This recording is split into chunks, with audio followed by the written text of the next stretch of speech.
DMTV, bilile kamalo bana ebele.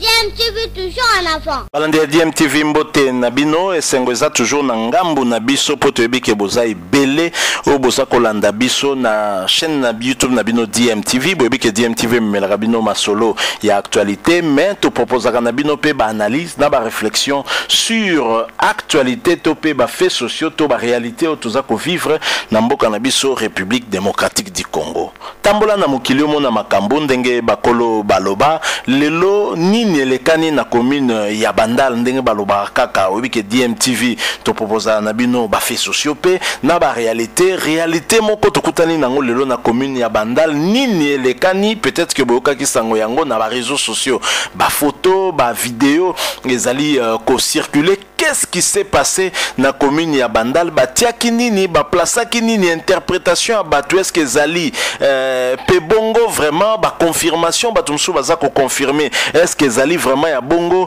nous n'en savons trop rien mais aujourd'hui na Bandal en tout cas ambiance ezala qui est un peu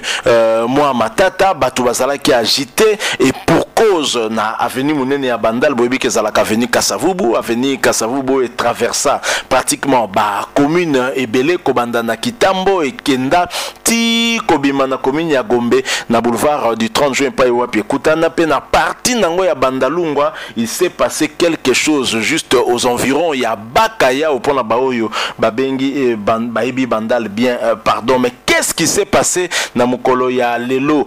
na commune ya Bandal nini bana Bandal ba moni pe ba moni lo Congo zali nini na proposé bino bolanda cet extrait il y a moi quelques images oyo tozui et bon na simato zonga tomeka moi mukeko beta lisolo ya sujet yango oyo na ndenge tomoni je rappelle que boza kolanda toujours chaîne YouTube na bino DMTV soko zana no abonné te ndeko nanga mi abonné na chaîne YouTube oyo pe ko bossa na te ko activer notification juste en cliquant sur cette petite cloche au commande et ko apparaître tango ko s'abonner parce que ko permettre na yo ratakalisu te ba prochaine vidéo te remettre en ligne pour na yo. Suivons cet extrait ensuite nous allons nous retrouver tout de suite après et pour conclure bien sûr ce sujet. À tout de suite. De la franc-maçonnerie implantée à Kinshasa. Voilà. Soyez les bienvenus chers francs-maçons. Vous ferez tout facilement partout, mais à Kinshasa en RDC, vous allez rencontrer l'église du Seigneur. Naturalité. Bachaki en Okocha. Le samedi, il y a le sentinelle qui nous a dit que samedi, Mabele Yangoana. Mangambu. Donc, Mabele Yangokuna Nangambu, Omoni Mabele. Donc, merci vraiment. Pour Nana Yokio et Yangomoko.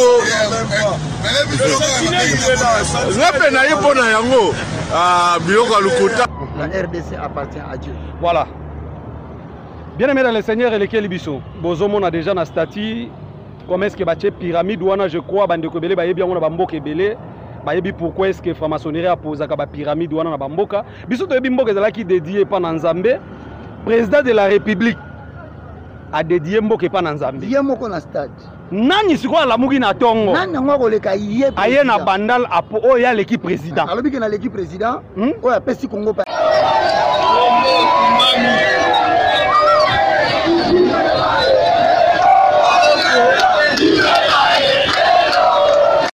Voilà mboti kolanda moi ba extrait wane pa wapi boza komona moi désarroi na population ya Bandalunga oyo ba comprendre te na réveil na bango komona ba ériger une sorte ya monument en métal mais o ezali ko déranger population ya Bandal ezali forme na yango ezali na forme ya pyramide évidemment ba interprétation esalemi mingi ndenge bolandi yango na ba vidéo to moni même na bato ba mibenga ka ba homme de Dieu ko sala pe direct directement ma vidéo pour réagir, pour parler en tout cas d'un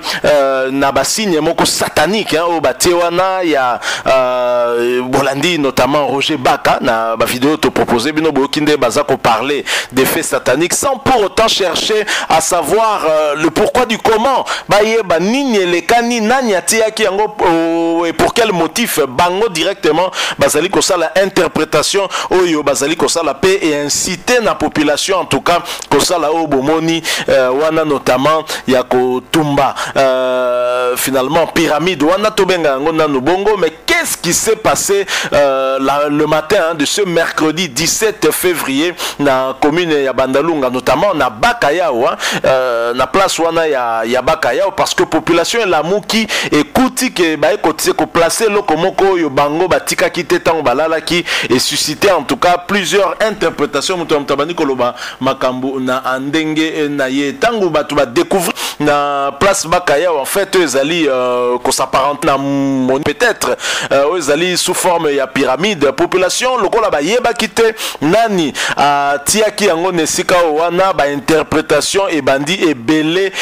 kotambola pe ba rumeur et belé bandi kotambola batu bazali ka koya kosangana. C'est ainsi que on a appris en tout cas que vers 14h Yemoko numéro 1 à ville province ya Kinshasa, gouverneur Jantini Ngobila Mbaka a kitaki sur le terrain puisque yoka ki ba nungu wana histoire de rassurer la population que oyo bomoni wana ezali monument pété mais ezali une sorte loba ya panneau ko servir pour la publicité tout le monde rayango pe na babisika ebele même kaka na Kinshasa wa ba place ka ba bloc ba genre wana tout au long nzela pour que servir na ba panneau publicitaire per lobi ke zala qui placé par le bourgmestre. Il y a la commune il y a Kinshasa Gaibene je crois ceux qui nabosani kombo na epenzate oyo yenda place qui yango en vue notamment il y a kosala ba publicité ezali pe moko ya ba moyen ya kokotisa ba revenu na kati ya commune na pour la kosunga kaka bana ya Bandal. Mais cela n'a pas en tout cas suffi parce que population tikala ki pena kaka na soif na ya reçoit de plus en plus ba information sur eloko wana parce que tomoni na ba homme de Dieu ko kita sur place pe ko sala ba interprétation ko lobake oyo ezali biloko ya ba sataniste biloko abatu ya science ndenge to benga ka awa pona ko sala en tout cas mabe ba dépêcha qui quand même ba policier nesika wana pour remeka ko sécuriser yango. Mais malheureusement tomoni que ba incident et salemi quand même autour ya eloko yango pe population peu plusieurs tentatives de destruction bomoni ndenge batia ki yango quand même moto wana. Je pense que esengeli na biso pe ko rappeler na ba kondio ba kambaka biso notamment ba bourgmestre qui sont loin d'être proches des populations yo ko placer loko kaka boy sans pour autant ko informer batu ko calculer conséquences et loko zali ko tia nini ko ikozala na yango sur population parce que forme et loko wana kaka memi na ba interprétation boyebi que nous sommes trop chrétiens trop église na tango batu église baza déjà komona ba bloko mususu que population sa komi na misu ou ya kofungwa makotale la koluka ko yeba eloko oyo lingi ko lakisa nini. Il a fallu ko expliquer na batu bien nini ba ko placer wana. Bon, tout ça arrive parce que nous avons des autorités, des dirigeants qui ne sont pas proches de la population et qui au contraire font des choses nandenge na bango pe ezali vraiment ko pesa elengite pe esengote. Voilà ce qui s'est passé aujourd'hui, c'est que la population se réveille et trouve un objet où ça semblait naïe bizarre ba mituni nanya qui kotia automatiquement ba interprétation et bandi jusqu'à confirmer des choses, jusqu'à alléguer des choses. Nenge bomoni même Roger Baka oyo toebi yemta kana ba prophétie na makamna ko confirmer na makam susu wana alors qu'il y a une explication quand même rationnelle par rapport na eloko yango wana. En tous les cas bana ya Bandal ba lingi eloko wana za na forme ya pyramide te soki bokotia ba panneau publicitaire bosala yango na forme classique bato ba mesala nango kita o wana ya sima soki population ya ko mesala nango malembe un peu plus tard. Donc voilà un peu la pagaille qu'il y a eu, la panique qu'il y a eu na commune ya Bandal lelo très tôt le matin nungu makasi et nous avons cherché à avoir de plus amples informations explications ezalika kandenge toti kopesa nabino wana. Merci mingi nabino batu bolandi biso soki bosepeli botikela biso au like mais surtout